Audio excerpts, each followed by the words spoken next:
आज मैं आपके साथ बेसन की बर्फ़ी की बहुत ज़्यादा मज़ेदार बड़ी ही टेस्टी सी रेसिपी शेयर करूंगी, जो कि बिल्कुल ही डिफरेंट है। आज से पहले आपने बेसन की बर्फ़ी जो है इस तरह से बनते हुए नहीं देखी होगी। बहुत ज़्यादा मज़े की रेसिपी है और बड़ी ही टेस्टी है।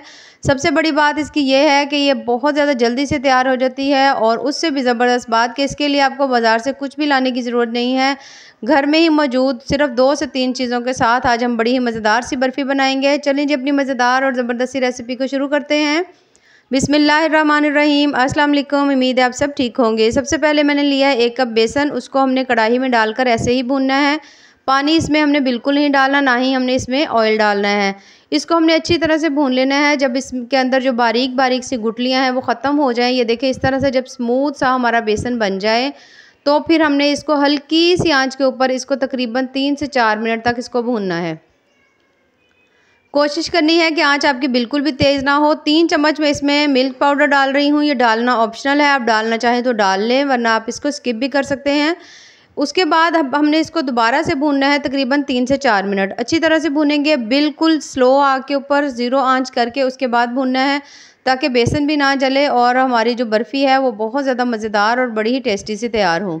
ये देखिए, जब इस तरह से आप बहुत अच्छी तरह से इसको भून लें, तो फिर हमने इसके अंदर डालने हैं तकरीबन 3 चम्मच देसी घी। देसी घी हो तो ठीक है, वरना आप आम जो घर में हम घी या ऑयल यूज़ करते हैं आप वो भी डाल सकते हैं। कोशिश करें कि घी डालें, उससे इसकी बाइंडिंग बहुत अच्छी हो जाएगी।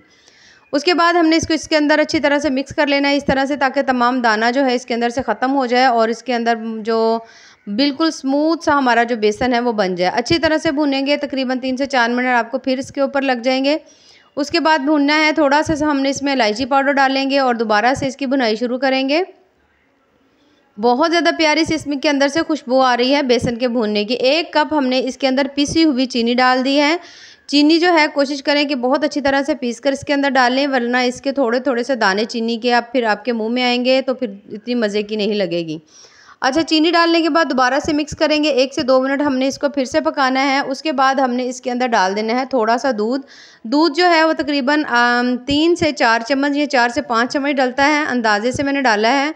तकरीबन 5 चम्मच इसके अंदर दूध जाएगा। तकरीबन पहले आप 4 चम्मच डालकर देख लें, उसके बाद अगर ज़रूरत हो तो फिर डाल लें। डालने के बाद अब हमने ये देखिए इस तरह से इसको अच्छी तरह से हमने भूनना है, क्योंकि इसके अंदर थोड़ी चीनी थी तो उसके साथ दूध और ये चीनी मिक्स होकर पतला सा ये बैटर सा बन गया है। अब हमने इसकी तब तक भुनाई करनी जब तक ये थिक नहीं हो जाता। इसके अंदर से हाफ़ जो है मैं बेसन जो है मैंने निकाल लिया है, निकाल कर एक साइड पे रख दिया है, ये देखिए यहाँ से। और अब हमने इसको दोबारा से भूनना है जब तक ये अच्छी तरह से थिक नहीं हो जाता, सख्त नहीं हो जाता इस तरह से। तकरीबन 2 से 3 मिनट लगेंगे और आपका बेसन जो है ये बहुत ज़बरदस्त सा बनकर तैयार हो जाएगा। बहुत ज़्यादा मज़ेदार और बड़ी प्यारी सी इसके अंदर से खुशबू आ रही है। अच्छा, अब हमने इसको रख देना है साइड पे, और जो बाकी बेसन हमने बचा कर रखा हुआ था इसके अंदर मैंने 1 चम्मच दूध के अंदर 1 चम्मच ही मैंने कोको पाउडर डालकर मिक्स किया है, उसको इसके अंदर डाल दिया है। डालने के बाद हमने इसको इसके साथ अच्छी तरह से मिक्स कर देना है। मिक्स करने के बाद अब हमने थोड़ा सा, फिर से ये पतला हो गया तो फिर हमने इसको थोड़ा सा थिक करना है। थोड़ी सी आंच जो है दरमियानी सी करके आपने इसको अच्छी तरह से थिक कर लेना है, बहुत अच्छी तरह से भून लेना है। इसका टेस्ट बहुत ज़्यादा मज़े का लगता है, और ये इतनी मज़े की लगती है कि कोई कह ही नहीं सकता कि इसमें हमने बेसन डाला हुआ है। अच्छा, उसके बाद हमने लिया है एक बोल, उसके अंदर थोड़ा सा मैंने ऑयल डाल दिया है। पहले जो हमने सिंपल वाला बेसन रखा हुआ था वो बनाकर बर्फ़ी उसकी इसके अंदर डालेंगे। हल्का सा ऑयल हाथ के ऊपर लगाकर अच्छी तरह प्रेस करेंगे और उसको सेट कर लेंगे। उसके बाद जो हमने दूसरा बनाकर रखा हुआ था चॉकलेट वाला बेसन, उसको इसके ऊपर डालेंगे अच्छी तरह से। तमाम बेसन इसके ऊपर डालकर अब हमने इसको भी बहुत अच्छी तरह से सेट कर लेना है। ज़रूर इस रेसिपी को ट्राई ज़रूर करिएगा। बहुत ज़्यादा टेस्टी, बड़ी ही मज़ेदार बनती है। अच्छा, इसको अच्छी तरह से सेट करेंगे। अब इसके ऊपर मैं थोड़े से तिल डाल रही हूँ, वाइट तिल मैंने इसके ऊपर डाले हैं। अच्छी तरह से तिल डालेंगे, थोड़े बहुत हमने इसके ऊपर लगा लेने हैं बादाम वगैरह। जो भी आपके पास ड्राई फ्रूट्स हों आप लगा सकते हैं। लगाने के बाद अब हमने इसको रख देना है फ्रिज में।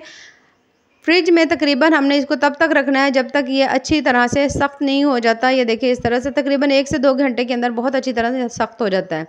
उसके बाद हम प्लेट लेंगे और इसको उल्टा करके हल्का सा ऊपर से टैप करेंगे, और ये जो हमारा बेसन है, ये देखिए इस बेसन की जो बर्फ़ी हमने बनाई है ये इस तरह से आराम से बाहर आ जाती है। इसको इस तरह से पकड़ के छुरी की मदद से इसको हमने इस तरह सीधा कर लेना है। और ये देखिए माशाल्लाह कितनी ज़बरदस्त हमारी बेसन की जो बर्फ़ी है वो तैयार हुई है। अब हमने इसके टुकड़े कर लेने। अब आपकी मर्ज़ी है, आप जिस तरह से मर्ज़ी इसके स्लाइस करना चाहें, इसके जो पीस हैं वो करना चाहें। मैं इस तरह से थोड़े बड़े साइज़ के इसके पीसेस कर रही हूँ, ये देखिए इस तरह से। अब आपको दिल जिस तरह से करे आप इसके पीसेस कर सकते हैं। और ये देखिए माशाल्लाह कितनी ही मज़ेदार, ज़बरदस्त और टेस्टफुल सी हमारी बेसन की जो बर्फ़ी है वो तैयार हो चुकी है। बहुत बहुत ज़्यादा टेस्टी, बहुत ज़्यादा मज़ेदार रेसिपी है और झटपट से ये देखिए बनने वाली है।